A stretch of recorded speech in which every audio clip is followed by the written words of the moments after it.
One of the questions that seems to stop Christians in their tracks is when someone says, well, I don't come to church, or I'm not part of a Christian church, or I don't believe in Christianity because there are so many people who fake it, so many hypocrites. And I understand that. I often agree, well, if you mean hypocrite by they say one thing and sometimes do another, yeah, there are hypocrites in the Christian church, and there's room for you as well because we're all hypocrites at some point. When I have my friends, especially who are skeptics or atheists, say that, I ask them, well, are there any atheists who say one thing and do another? How about scientists? Every time there's a scientist who lies or maybe fudges some of the evidence for his or her own personal opinion, does that undermine all of their findings? But the truth is, you want to treat Christians and non-Christians with the same standard. In that sense, just because someone might not always practice what they preach doesn't mean what they preach is incorrect.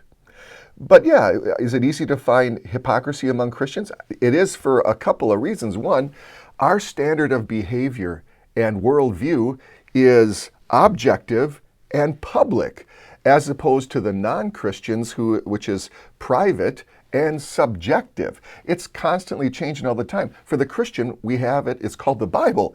It hasn't changed in 2,000 years, and so yeah, it's easy to see you're supposed to believe this, but you don't. Hard to do that with a skeptic or a non-Christian who doesn't tell you what he believes.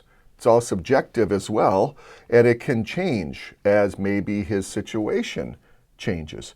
Another reason you can sometimes find that there's hypocrisy among Christians is because our standard is based on the perfect nature of a holy, just, and loving God. The standard of a non-Christian is based on, well, personal standards that, well, I guess they shift according to YouTube or Twitter. And so I would be careful pointing out, well, there's hypocrisy among Christians. That's true. But you need to understand the opposite of hypocrisy is not perfection. It's spiritual authenticity. Christians admit, yeah, we're not perfect. We're in need of forgiveness and rescue and salvation. And that's what makes Jesus and his gospel message life-changing and life-saving. I would think that those people who are looking at Christianity from the outside in would rather applaud the fact that we have such a high standard, a perfect standard, and we're honest about the fact that many times we don't reach it. That's why forgiveness is such a key. I hope this helps you have a discussion the next time someone talks to you about hypocrisy.